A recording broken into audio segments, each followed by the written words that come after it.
overall in the third round. Now he's got about a month to decide whether or not to sign with the Rays or go play at UConn on a scholarship. Sacred Heart infielder John Murphy, also drafted today by the Yankees. Check out sportsedge.com for a list of local players that were selected today. Baseball, Red Sox and Mets both rained out tonight. Yankees in Seattle looking for their 5th straight win. Right now it's 1-0 Yanks as they play in the 3rd inning. NHL playoffs, David Ortiz checking out the Bruins in Pittsburgh Game 4. 3rd period, no score till this. Adam McQuaid from just inside the blue line, a rocket from up top, 1-0 Bruins. And that's it. Boston is strong. Bruins sweep the best-of-7 series. Now they wait for the winner of Chicago and Los Angeles to play for the Stanley Cup. WNBA action tonight. Mike Thibault and the Washington Mystics beat the Suns 66-62. One of the biggest stories to come out this week was Major League Baseball's investigation into a Florida lab that allegedly supplied more than 20 players with performance-enhancing drugs. Alex Rodriguez headlines a list of players that could be facing long suspensions. The story got our sports team talking about what this all means. It really is the talk right now, is this whole steroids thing. We thought after the Mitchell report that it was going to go away, but now the lid is blown off this thing again. It really has the potential to become the biggest scandal in sports in years and years. Yeah, and they have to make a statement right here with some big names. If this is true with Alex Rodriguez, Ryan Braun, something has to be done. It seems like you said, the Mitchell report, you would figure, all right, maybe it'll slow down, it'll go away. And they say this could all come down in the next couple weeks. Yeah, whatever MLB wants to do in the next couple weeks, that's great. But it's not going to happen. This is years from happening. You don't think A-Rod's, he's already lawyered up. They're all lawyered up. And if MLB is going to go by what Tony Bosch has to say, the guy has a checkered past, and he has a notebook that has a few names in it and some numbers. Unless he's got more than that, if I'm A-Rod, and after what I saw Roger Clemens just do to Major League Baseball and the government, good luck. But this one is different, I think, in that Major League Baseball is pursuing it. Major League Baseball wants to levy a 100-game suspension on the likes of Ryan Braun and Alex Rodriguez and Melky Cabrera and whoever else may be involved here. That could be huge. It's amazing. The game was so good not that long ago without all of this. And you look at it now, and what a shame. But the thing that bothers me is, and you mentioned it, and I'm not a Bud Selig fan. Look, he's done a lot of great things for the game. But that guy looked the other way for so long, so now he's going all out to try and erase some of that. And I just think he's going to have a really hard time nailing these guys if Bosch doesn't have any more than some names in a notebook. You know, to me, part of what makes baseball great is the sanctity of the records. Home run record, which now is meaningless. It's silly, the home run record now, because we know it's tainted. All of these records and the steroids have ruined them. How do you go back and take the game that, look, we all grew up watching, it's America's pastime. How do we go backwards now and try to change that? Well, Eric said it's going to take a long time. It's like, asbestos in a building. I mean, they're going to have to take a long time to clean this thing out. And what got us here is, the greed to be bigger, faster, stronger, the bigger for the next contract of $90 million. But, you put money in front of these guys' faces, and sometimes they're not always going to do the right thing. I want to talk about the greed, and I want to talk about what got us into this, or at least what I think got us into that. And we're going to continue this over on sportsedge.com. For now, we have to move on here on TV to our fitness segment, the importance of stretching after a workout. Hi, I'm wellness expert Ellen Barrett, and today I'm talking to you about the finishing touch of cardio, which is a stretch. So just think, you've gone for a run or a hike or a walk, you're outside, your muscles are warm, seize the moment and stretch. It's so beneficial. You won't be sore tomorrow, and I truly believe transformation happens in the stretch when muscles are hot. What people traditionally do is stretch their hamstring. So just bring your leg right up to the seat of the bench with a nice straight leg, or it can be slightly bent. Draw the kneecap up and lean forward. So holding this for 30 seconds, a minute, is actually really awesome. Now, once you've done the hamstring, you're not done. The inner thigh. So all you do is bring the inside of the foot to the chair or the bench and lean towards it. That's all you have to do, and you feel a great inner thigh stretch. Holding this for 30 to 60 seconds, perfect. Now, we're continuing the circle, 360 degrees around that leg and hip. So let's swing around even more. Bring the very top of your foot onto the bench. You can bend the knees if you want to, dip down, press the hip forward, and you get a great stretch right through the quadriceps. One more side of the leg we want to hit, and that's the outer thigh. So bring your foot off, come all the way around to the high part of the bench, the chair back of the bench, and bring that leg all the way up, plant it on the edge of the bench. Roll it to the outer edge of your foot, and then lean forward. Awesome for the outer hip, the outer thigh. This is what creates a healthy body. This is what prevents injury. I'm Ellen Barrett. Thanks for joining me. See you next time.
Welcome back to Sports Edge. Who knew that roller derby has made such a comeback, and right here in the state? As John Pearson reports, women are finding it's a fun activity that provides a good workout and lots of new friends. It's the most fun thing most of us have ever done in our lives. They fall, they get hurt. I've only broken a couple of fingers. Knees, ankles, shoulder, rib cage. A lot of butt bruises, actually. We have a skater right now who knocked her front tooth out. Roller derby, it's a sisterhood. You get 80 new girlfriends. It becomes a second family. You get a support network here that most women never have in their whole lives. And they come from every walk of life. You have everything from nurses to welders to teachers, lots of mothers, we have students, we have VPs of companies. But when they get in here, lace them up and hit the floor, they transform. The real names give way to the nicknames. Poison Ivers. Diesel and Jim. Alexa Vendetta. Even the head coach, Bob Hearn, has an alter ego. I'm called Honey Badger. Hearn's wife is a skater, and that's how he got involved. Roller derby now is not the sport he remembers. It was big in the 70s, but it was more kind of like the WWF wrestling, where it was a lot of staged, fake elbows and things like that. There's no elbowing or headbutting or anything of that nature. It's all strategic blocking, body checks, hip checks, things of that nature, booty blocking. It's really a sport where both teams can score simultaneously, so that's what's exciting about it. Rules? There are plenty. Opportunities to play are plentiful too. The Whalers belong to the Hartford Area Roller Derby, which is one of 3 leagues in the state and one of nearly 70 leagues in New England. Roller derby is the fastest growing sport in the world, particularly for women. The costs can mount, but it doesn't take much to get started, anywhere from a couple of $100 to $1,000. Knowing how to skate is not required. I see girls that come here and could barely stand up on skates, and now, 6 months later, are flying around the track, and they just have this air of confidence that they never had before. And it is a great hobby, and it's awesome promoting women and strong women and family and just general awesomeness. So In Vernon, I'm John Pearson for Sports Edge. Pretty cool. Thanks, John. If you go to sportsedge.com, we have a list of the different teams in the state and how you can get involved. You know, earlier on the site, we posted a contest on golf rules. When are you allowed to inadvertently move the ball before taking a real stroke? Here's the answer. Hi, my name's Gary Murphy. I'm the head golf professional here at Ennis Arden Golf Club in Old Greenwich, Connecticut. Today we're going to discuss some rule situations, particularly when your ball moves. This happens a lot when you're getting ready to tee off. You get set up, you do your waggle, and then you knock the ball off the tee. After that happens, inevitably someone says, "Ah, that's one." And in the old days that was true. But in today's golf rules, the ball is not in play until you make a stroke at it. So simply knocking it off the tee is not making a stroke. All right, now my ball's in play and I find it in the rough. This time of year the rough's very thick. Sometimes the ball sits up, so you have to be careful when you actually ground your club, that the ball doesn't move. First thing I have to do is replace that golf ball, and then I get one penalty stroke for moving my ball. Another problem this time of year, the rough is thick and we go looking for our ball and sometimes we may kick it by accident. This is also a penalty and I have to replace the golf ball. Just to review, when your ball is on the tee, it's not in play yet. So if you move it by accident, whether it was bumping it off the tee with your club or doing a practice swing and moving it off the tee, that's no penalty, and you tee it back up and put it in play. The rest of the time you're playing the hole, with your ball's at rest, if you move it, it's going to be a penalty, one stroke, and don't forget to replace that ball. Michael Zell knew the right answer and was the first to submit it. Mike, congratulations. You'll be getting a News 8 gift pack in the mail. For all the golf tips, go to sportsedge.com. Stay with us. We'll be right back.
December 14th, 2012 will go down as one of the worst days the state has ever seen. 26 people murdered at an elementary school in Newtown. In the months since that horrible tragedy, people across the state have stepped up to try and help the community cope. Newtown native Lindsay Knopf has come up with a unique way to help her hometown.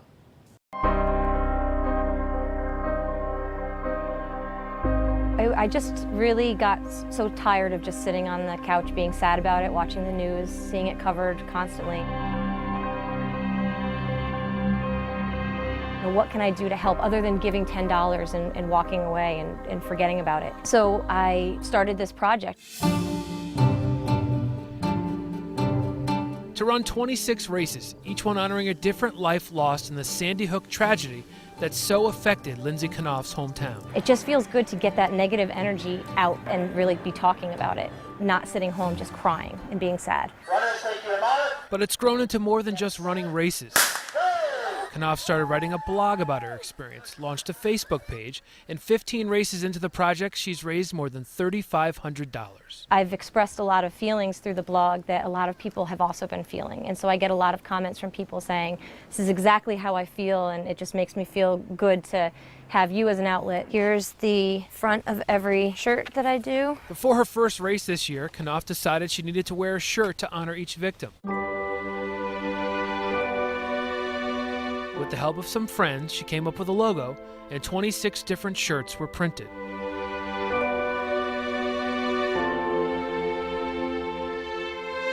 It gets a lot of attention at each race, which is exactly what I want. The whole point of this is that I want each person to be remembered for as long as possible, and if it helps at all that when I'm running in a pack of people, they are forced to read my shirt and remember who it is that we lost and think about that person on that particular day. In her own way, she relies on them for inspiration during the race. So I do a lot of talking to the person that I'm running for. It sounds a little cheesy, but I try to channel them and ask them, I'm like, I'm being your legs today, so help me out here, I need an extra push. And it always seems to help. The project seems to be helping lots of people. By running for the entire year, that's my part of helping them be remembered for as long as possible.